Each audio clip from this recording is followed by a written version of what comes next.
ఇప్పుడు బీసీ ఉద్యమం గురించి మాట్లాడితే బీసీ సంఘాల నాయకులందరూ కూడా దాంట్లో బీసీ సంఘాల అధ్యక్షుడు కూడా ఉన్నారు జాజుల శ్రీనివాస్ గౌడ్ గారు. వారు కూడా ఇప్పుడు ఢిల్లీ పెద్ద ఎత్తున ధర్నా చేపడతామంటూ చెప్తున్నారు. దాదాపు 29 రాష్ట్రాల నుంచి కూడా బీసీ సంఘాలు రాబోతున్నాయి ధర్నాకి అంటూ కూడా పిలుపునిచ్చారు. ఇప్పుడు వచ్చే నెల 2వ తేదీన ఇది మేము చేపట్టబోతున్నాం ఈ కార్యక్రమం అంటూ చెప్తున్నారు. ఒకవేళ ఇది ఆ రోజే గనక బీసీ 42% రిజర్వేషన్ కల్పిస్తే ఆమోదిస్తే ఆ రోజు విజయోత్సవ సభ అయితే జరుపుకుంటాము. కానీ పక్షాన ఇది పెద్ద ఎత్తున వెళ్తుంది అంటున్నారు. ఏం జరగబోతుందంటారు? ఏం జరగబోతుందంటే ఏం చెప్తారు? మీరే చెప్పారు ప్రొటెస్ట్ చేయడానికి వెళ్తున్నారు అని. 42% రిజర్వేషన్ కోసం బిల్లు పెట్టారు. అది అగ్రీ అవ్వడం కోసమే బీసీ సంఘాలు చేస్తున్నారు. ఇది బీసీలకైతే కొంచెం ఉత్సాహాన్ని కల్పిస్తుంది.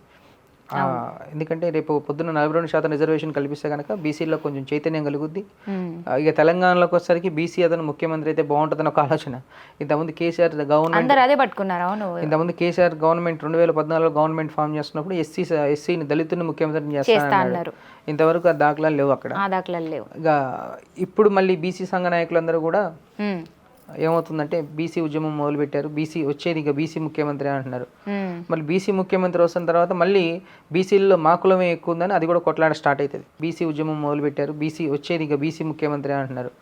మళ్ళీ బీసీ ముఖ్యమంత్రి వస్తున్న తర్వాత మళ్ళీ బీసీల్లో మా కులమే ఎక్కువ ఉందని అది కూడా కొట్లాడ స్టార్ట్ అవుతుంది.